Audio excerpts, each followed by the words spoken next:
Okay, let's begin. Welcome to the winter session here in beautiful Boar's Head. Happy holidays to you all. I hope you had a wonderful Thanksgiving. On the screen, you will see a question that's going to come up a couple of times. We're going to dive into that a little bit deeper, but if you have the chance and you know the answer to that, feel free to send your text through so we can start recording your feedback. Okay. How to use this clicker. All right, so just to bring, recap, we are still consistently working on upgrading our strategic plan for the upcoming years. Just to remind you of our mission, to transform cardiovascular care and to improve patient experience and value, as well as our core vision and our core values. So as you know, we're still trying to modify this so it fits specifically with our culture. So if you have any recommendations or suggestions, please send them our way.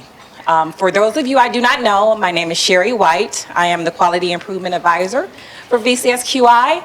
I'm here to help be a conduit for you and help to facilitate change in your programs. So if there's anything I can do to help you, please do not hesitate to contact me. All right, just a reminder, CME credits are available. The information is on the screen as well. We have handouts in the front for you. If you experience any issues with obtaining your credits, just shoot me or Eddie an email, and we'll be happy to solve those problems for you so that you can obtain your credit. Okay, now for me. Just a couple of updates as it relates to what we're doing in quality. We've started doing site visits. So last summer we started pretty much diving intensively into the site visits. So far we have visited Mary Washington. We visited UVA. We visited Winchester this, actually Tuesday. And through that, it's helping us to be more involved in your program, to know the intricacies of your program with efforts to help facilitate change for you. We're also preparing presentations to give to your surgeons or your team just to let you know how you're doing in performance areas. So if you're interested in having us come to visit your site, please let us know. Our next quarterly meeting will be March 19th. So during that week, if you're interested in us coming to do a site visit for you or presenting data to your team, please let us know. We'll be happy to come. And let me just close this door just one moment.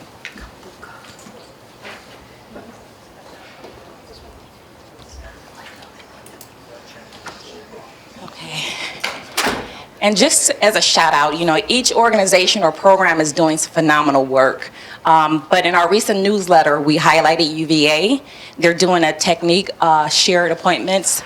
But typically shared appointments is when you have one physician seeing multiple patients in a group. But what UVA is doing to help expedite the surgery process is that they have one patient seeing multiple doctors to help speed through the surgery process, and it includes anesthesia, the cardiologist, the cardiac surgeon, and they made tremendous strides in that regard. So if you're interested in shadowing or knowing more about that program, feel free to call upon me and I can help be a conduit for you to make that happen. Task force updates. And actually, let me just come back here. We're still working on our enhanced recovery task force. We have a lot of members, maybe 12 people who are participating, just very diverse group of people. If you're interested in participating, still let us know. Right now, we are looking for ERAS protocols. So if you have any protocols in place, please email them to us. What we're doing is looking at different protocols for specific outcomes to explore the differences that each program is doing. And then we want to develop pretty much a best practice and test the evidence out to see actually what is working so that we can make a standard protocol. So send over your ERAS protocols and we'll go from there. There's also a survey, and I'll get down to that later. There is a survey on ERAS protocols. We want to know what protocols you have implemented and what have you seen as it relates to your outcomes since you've implemented that protocol. For the data review task force, we're still working with Jula. As you know, Jula is working with Google to do machine learning. We are looking for clinicians to help give different scenarios to test the machine to get it to be able to think better for us, to give us more predictive outcomes. We met with the team, the resident and research team at UVA this morning, and they're also interested in helping to provide questions in different scenarios to help build the skills and the knowledge of those machines.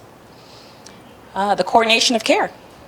This is a task force that includes our cardiology team and our surgery team with efforts to coordinate care better between the two services. We haven't really dived into this procedure or this task force yet. We have 3 members, but if you're still interested in participating, let us know. We're going to pretty much ramp that task force up in the spring. And last but not least, well, one more thing before I didn't do that. But last but not least, we are sending so many surveys, and we know we're asking for a lot of information for you. And sometimes our surveys get lost in your email, or you just don't have time to respond to it, and when you go back and they miss, they just disappear. So what we did is we actually created a space on our website. Let me just go to it. So any active surveys that we have in place, we put them on our members page so that you can just pick the survey you want to respond to and answer the question. VCSQI. So if you go to VCSQI.org, our members page, sometimes you'll be prompted for a password, which is Richmond 2019, capital R, no spaces. And under the hyperlink that says active surveys, you will find all the active surveys that we're asking. So for surgery, we're looking for the ERAS protocols you've implemented and the outcome. For cardiology, we are looking for your readmission protocol. What are you doing in your organizations to help prevent readmissions?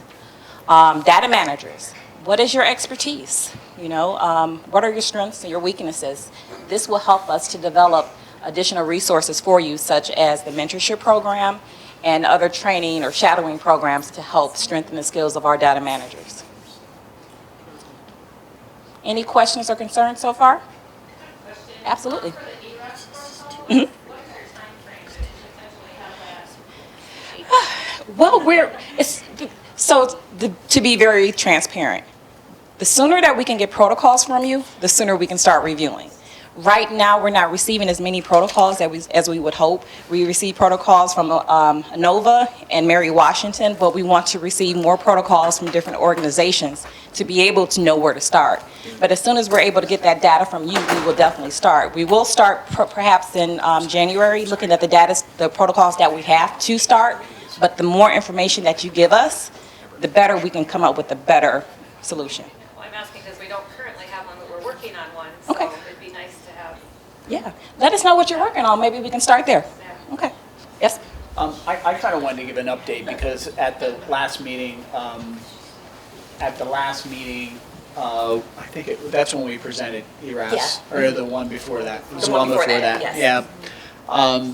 We talked about us using the Abbott products, and so we have a couple fields that we had added into ARMIS, tracking blood sugars at different time periods, and I went back and looked after 6 months of using the Ensure Pre-Surgical Clear, and we knew that we had hyperglycemia in that period of when they would take the drink and then go to pre-op holding, and even when they came into the OR, we saw continued hyperglycemia. But what we didn't expect, which Abbott had told us otherwise, was that we were told that we would steadily see that blood sugar continue to drop back to baseline. We didn't experience that. We didn't observe that at all. Matter of fact, we saw non-diabetics with people with an A1C that was 5 who would come into the OR with a blood sugar that was considerably high, in some cases 300 plus. And so those people were, we're pretty, I imagine like most programs, we were very aggressive with blood glucose management. We use the STS recommendation 110 to 140.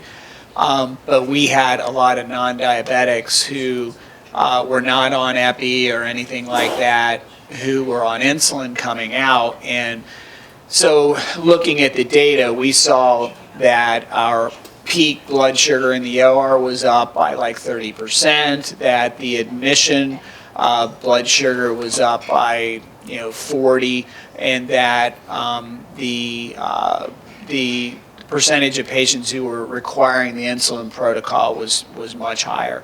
And so prior to that, and I think that's what we did include in our presentation, was that we did have hyperglycemia in our diabetics, and we were recommended to cut the Ensure pre-surgical clear in half and take it at different times. So their recommendation was the night before, take it at 5, drink half at 5, drink the other half at 7:30, and then next morning they had recommended we split the drink up, but that would have required them to get up in the middle of the night. We weren't going to do that. So we just gave them a half a bottle in the morning at like 5 o'clock, and still had that same hyperglycemia, it was really unchanged. The other thing, which was kind of anecdotal, in some of our patients, the hyperglycemia was to the extent where in normal patients, they came in with a slightly elevated lactate. So they were getting like a hyperlactatemia from the hyperglycemia. And that's really rare, but we saw it in a handful of patients. So we stopped using it. We still use a Juven. I've met with Abbott probably 3 or 4 times because obviously they'd like us to continue using the product. But I met with them actually this morning with their technical people, and I told them that, I think it is, in theory, it's a great product for our patient population, but it was initially designed for colorectal. And so with, I think our 58% of our patients were diabetic. And so with that population of patients, it might be a good idea for Abbott to try to develop something that may be more in line with our patient population, because they are very much interested in continuing to support ERAS. They know it's growing in cardiac, but in the spirit of transparency and disclosure, we did take the pre-surgical clear off of our protocol, and we are still using the Juven wound care, or not wound, but the Juven drink post-operatively. So, Mike, is anyone gonna write that up and send that to the ERAS? I think that's part of the evidence, and that's lacking out there for cardiac surgery. You mean the ERAC Society? Yeah. Sure. Yeah, I can should. contact them. Sure. I mean, we almost did it using the Ensure for surgery, and kind of And there are other places there. And again, I want to be transparent. There are other programs that are using it successfully, have not had the response we had. But again, we have tied, 4 different components of ERAS. So we had the sleep study, or the sleep protocol. We had the delirium screening. We also have our multimodal pain management, opioid-sparing pain management, which with our PONV, and we included 4-decadron. So our patients get 4-decadron. Now, just so that you guys know, when we started our program, we went about 4 to 5 weeks before we got the Ensure approved. And so we had been using Decadron for 4 to 6 weeks before we went live with the Ensure product. And we did not have blood sugar problems with the Decadron. It's just 4. It's 4 given right before they go in the room. So the feedback from Abbott was, well, it was probably because of your steroids. And sure, there's literature out there that shows that with 10 milligrams of Decadron given preoperatively, typically you would see an average blood sugar of about 95 plus or minus 5 go to about 140. We were seeing blood sugars 350. And I hate to say it, but some of them in our extremely diabetic patients were in the high 300s, low 400s, and after that happened, we just had no choice but to stop using it. So again, we are using steroids with ours, just 4-decadron. So, and I'm sure there was a little bit of synergistic effect, but at the timing of the Decadron was after we saw the massive rise in the blood sugar. So we were using Decadron for years, and Yeah, we just we did too. decided to stop it. Yeah. And we didn't see any rise of blood sugar with Yeah. it. So I bet it was more the. Yeah. It's let's be honest, like giving a diabetic a candy bar. Yeah. It really is. It's it's a fairly And Mike, significant you're carb talking about load. the high carb, you're not talking about the several days before products, you're talking No. about that morning. I'm talking about the Ensure Pre-Surgical Clear. Ensure Pre-Surgical. Yeah. And again, I mean, the gastric emptying component and all that, I think there's a lot of validity for that. I mean, that's an issue with a lot of post-op patients. And I think that we saw anecdotally, we saw an improvement in that regard, but it just, nobody wants to get, run a mediastinitis from uncontrolled blood sugars. Nobody. So I just pulled the plug. So happy holidays. Thank you, sir. Any other questions or anyone else wants to provide input on what they're doing with their ERAS protocols? All right, so another thing I just wanted to point out. So if you look at the screens, it will look a little different to you. So you can see one side of the screen or one side of the room on the screen. So what we're doing, we're trialing to offer these sessions and other sessions via the web. So we're testing it out this time. Dr. Spear is actually not going to be here today, so he's going to be visible on the web, and he's testing it out for us to let us know if it's a success or if it's a total bust. So we're looking for other ways to make it available to you because we know the distance is quite far for you. All right. So now into the fabulous stuff. Without further ado, what you've all been waiting for. I'm going to be Eddie today and present to you the fabulous data. As soon as it wants to get there. Okay. All right, so here's the more updated or more recent data regarding new onset of AFib by hospital up to Q2 of this year. So you can see a couple of variations. In yellow, you will see 2017 to 18, and in the blue, you will see your current status for Q1 and 2. Okay, the red line is the STS benchmark, and the green line is VCSQI's benchmark, which is 24.7, just a hair under STS benchmark. So several of you are doing well. Some opportunities for other.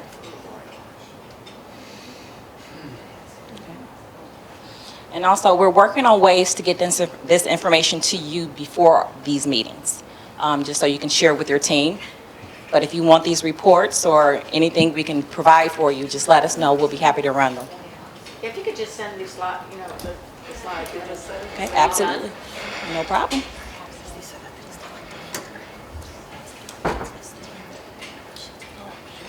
Okay, let's go on to the next one. So the next one is 30-day readmission by hospitals. This is specifically for cabbages. Again, the green is VCSQI, the percentage, the baseline is 9.3, and the red is STS, the percentage is 10.1.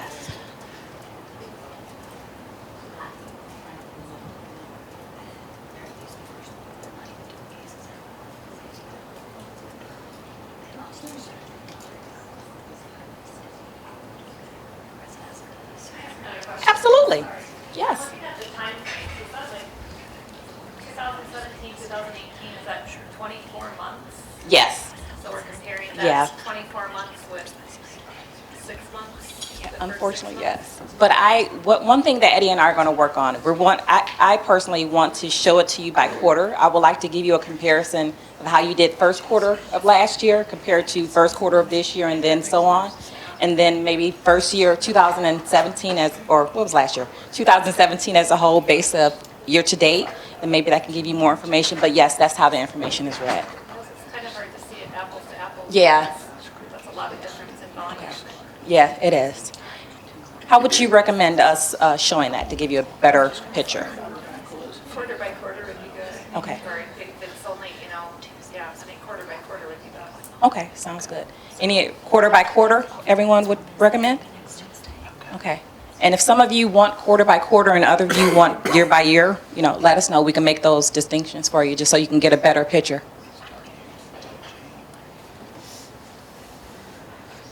Okay, stroke. Okay, this is recalibrated by hospital. Again, green is VCSQI. 0.66 is the baseline compared to STS, 1% baseline. There were a few who were actually either low or there was some data missing. So you may not see blues for many hospitals.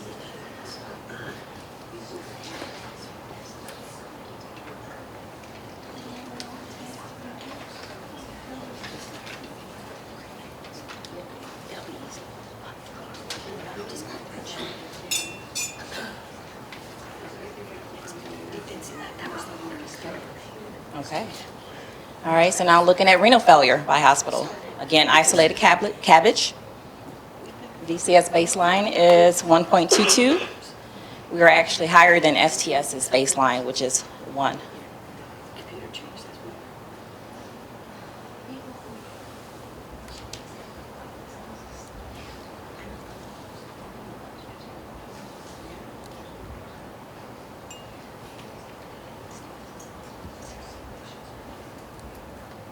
Okay, and if I'm going too fast, we can always go back. Okay, this is reoperation. Also recalibrated by hospitals. Again, isolated cabbage. You know, VCSQI benchmark is under STS's, which is 1, and VCSQI's benchmark is 0.88.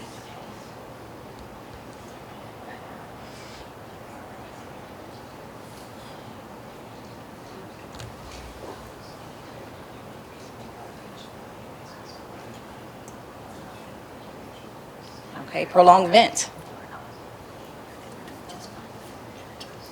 VCSQI average is 0.75 compared to the red line of STS benchmark of 1.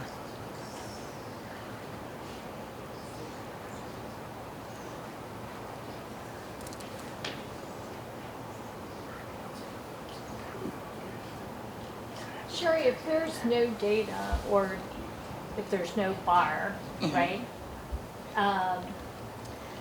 And Yeah. therefore there's no data. Yeah. Is it always that there's no data? And Actually, yes. the reason why I ask Yeah. that is that it seems like there should be a delineation between if you have no data versus for some other reason. Yeah. So Okay. that when you're looking at the chart, and maybe it's a star there or something Okay. that says, you know, we don't have data Okay. here versus Okay. other reasons that there might be. Good point. We'll be sure to do that in the upcoming quarters. And actually, when we send this out, we'll try to update the slides. But the ones with no bar, if I'm not mistaken, it was because no data.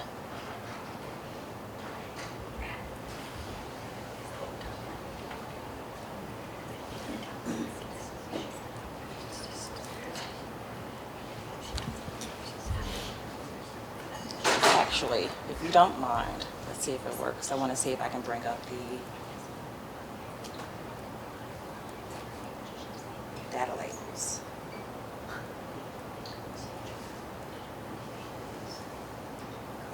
Okay, to help us see it a little bit better.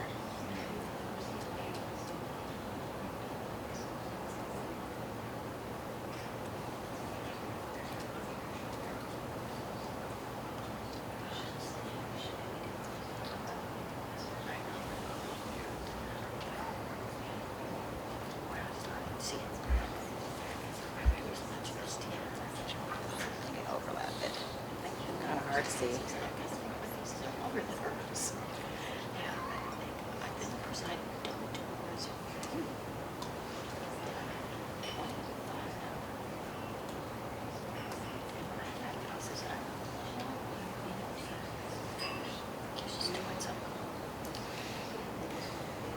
Okay, so adding the numbers.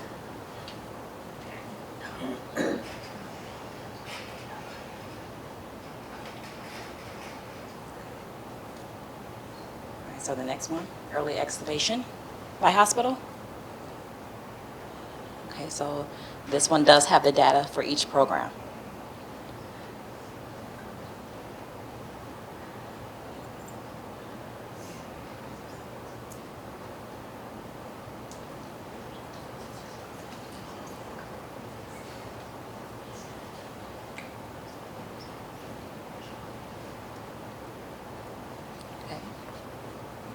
Intra-op blood use by hospital. This is for isolated cabbage.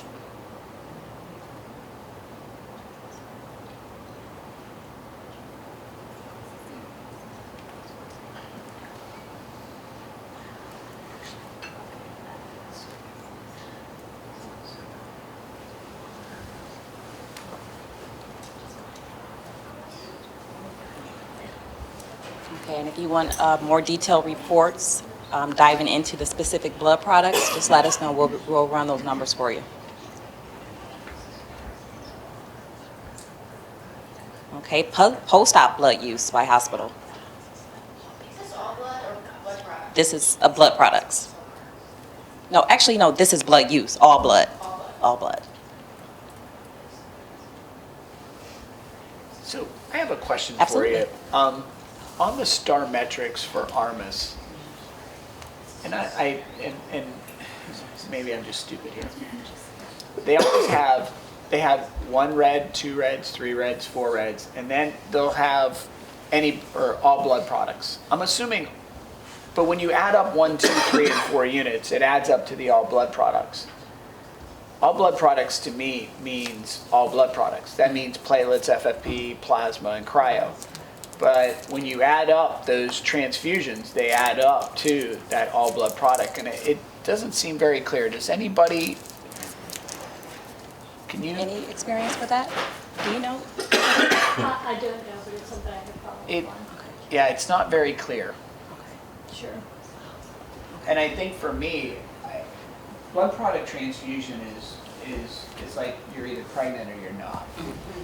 And so I honestly would like to just see it be transfusion, yes or no. I mean, if you want to have 1, 2, 3, and 4, that's great. But to me, I want to know, did they get transfused or did they not get transfused? And so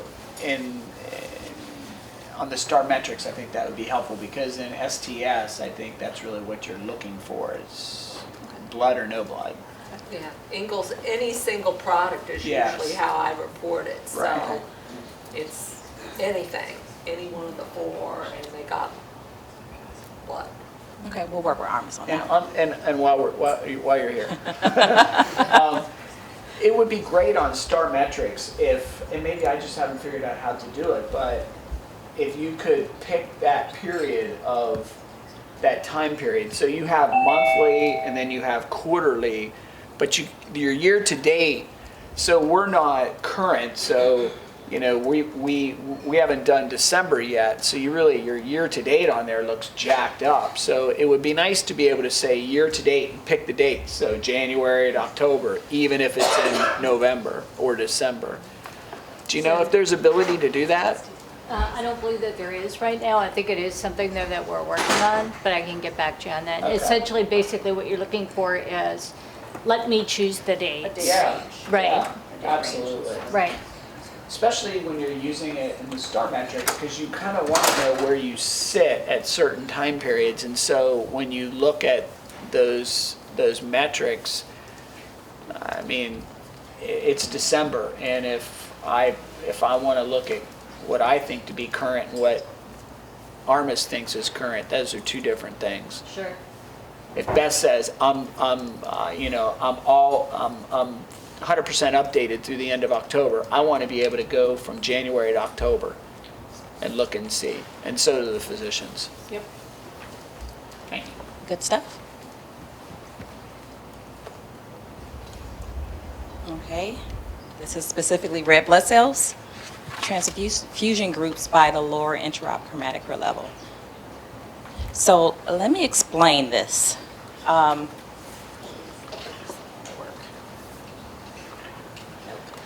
So the first 3 bars or sections, all patients, just is the percentage of all patients for that specific group. The blue, as it relates to all patients, is the intra-op red blood cells for that specific group, which pretty much is all patients. The yellow in the all patient category is the post-op red blood cells for that specific group, again, is all patients. And then the gray is the combined number, post-op and intra-op red blood cells for all patients. The next set of group of cluster of bars is for intra-op hematocrit that is less than 21.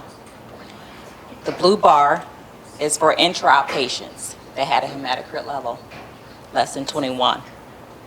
The yellow is the post-op blood level of red blood cells that was given for patients who had intra-op red blood cells less than 21. And then the gray is the combination, together. The third section, intra-op hematocrit 21 to 24. Same scenario for this. The intra-op is blue, the post-op is yellow, and then the combination, or the sum, is gray. So it gets a little tricky when we go to the last two bars. So we're still keeping the same type of concept as it relates to the first line, the 3.6. That is the combined total of all intra-op patients who had a hematocrit of 24 to 27. That is combined total. However, it's split by two different colors. The dark blue is the intra-op, actually the dark blue is the segments the patients who received only 1 unit of red blood cells. The lighter section is the patients who received 2 or more units of red blood cells. And then again, the 3.6 at the top is the combination. Any patient intra-op who had red blood cells, who had an intra-op hematocrit between 24 and 27. Confusing. I'm going to test you on this later. The next section, the next row, cluster of data, pertains to post-op red blood cells that were given. The number at the top, the 11, is patients who received 2 units or more red blood cells and had an intra-op hematocrit 24 to 27. The bottom number, 7%, is the patients who received only 1 unit of red blood cells who had a hematocrit 24 to 27. And now the last one is the combined total of those two. And then the very last column, pretty much the same thing but in reverse, and we're looking at intra-op hematocrit greater than 27, greater or equal to 27. And so for the first bar, there's 0.6. That pertains to the top number. The patients who have had 2 or more red blood cell units, intra-op red blood cells, and had a hematocrit intra-op that is greater than 27. Make sense? Okay. And please let me know if you have any questions. Trying to figure out a best way to represent this. Okay. Any questions about the data? Again, we'll send this information out to you, and we'll post it on our website as well. So now our fun section, Q&A. So one question that was submitted to the group by Dr. Deborah Cox, from Centera. What are different hospitals doing as a standard of post-op pain regimen at discharge? Does anyone know? What is your hospital doing as it relates to pain meds at the point of discharge? Are you giving medications, prescriptions? If so, what are you doing? What are you prescribing? You doing anything? Yuri? We don't have a standard, Okay. you know, it's kind of case to case, but it's usually some form of narcotic and they take out non-narcotic and add-ons. Okay. All right, sounds good. So anyone doing any? Do you? Go ahead. We're not using any narcotics. We just send patients home with Tylenol and gabapentin. Really? And we're pretty much doing that in the hospital as well. Wow. No kidding. So post-op in that immediate 24, In the 48 immediate hours. 24 hours, if they really need it, they can have some Dilaudid For breakthrough. for breakthrough, and then So are you, I think are you you have our doing, pain protocol, right? Yeah. are you Yes. doing something in the OR different now? Are you No. doing methadone or anything like that? No, You're we just- hadn't started that you as just part of say, the ERAS. stick a bullet in their That's kind of mouth our and say, hold that? Really, we haven't gotten any complaints. That's crazy. Wow. It seems to work Wow. You just, for most people. Some of the younger ones or the minimally invasive, they need more, so we're using the on-cue pumps and that kind Oh, of you thing. For the Sure. minimally invasive, the thoracotomies. so they don't go home with any pain meds? No narcotics, unless we really had some the patient that was on pain meds, we usually get them a pain consult. So they might if they came in and they're one of those chronic pain patients. But I think Mary Luby, our clinical pharmacist, presented our pain protocol at one of the meetings. I've seen less.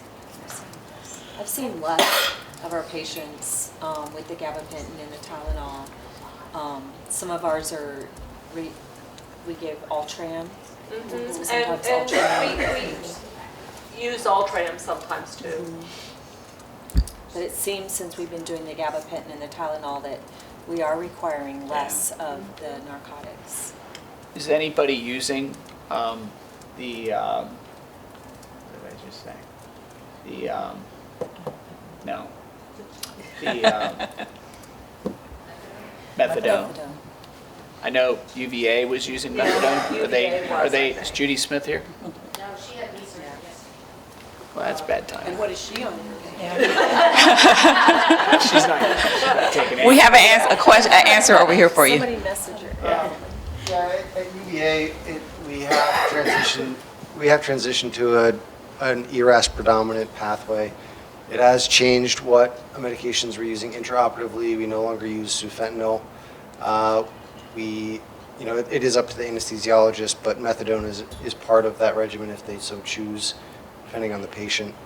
Running lidocaine as well, and then they come up on dexmedetomidine and get, they can either continue with lidocaine, or we also, rely heavily on ketamine as well as an alternative.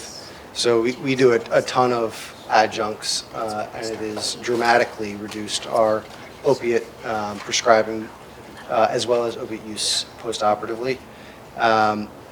You have to change your extubation protocols as well because they come up awake. Right. And so everyone gets reversed and gets twitches checked. Ours do too. And so that was a change as well. And then our oral regimen in the hospital is both gabapentin, Tylenol, and then we have a list of criteria and exclusion criteria for NSAID use. And so we use a lot of NSAIDs as well. Toradol? We do not use significant amount of Toradol, but it is encouraged on a PRN basis. It's not part of an automatic inclusion criteria. Thank you very much. All right, so with that in mind, just a few more questions as it relates to what you're doing with post-op pain on discharge or medications on discharge. So we talked about what is. Do you give refills? So, Linda, you give Tylenol and gabapentin. Gabapentin. Do you give refills? We don't, we try not to, but the Tylenol, they can do that on their own. We're also checking the Virginia State thing on everyone to see who's using. Mike, what are you doing at Mary Washington? Are you giving refills? Well, we try not to. Okay. I mean, we're, as Barbie was saying, we're seeing most of our patients really aren't using what we give them. Some patients don't fill it, Okay. but most patients do. But when they come back, when they come back, they're not asking for, we've had a few. Okay. And like Linda said, most of them are young. Yeah. And I'm sorry, doctor, so at UVA, I'm sorry, Centera, are you giving refills? Okay. Okay, so at UVA, no refills? Okay, so that's pretty much a consensus. If you need a refill, you can go to the pain clinic or the ACB. Pain clinic. All right, so thank you so very much. So, yeah. So we talked about that. That's just the biggest thing.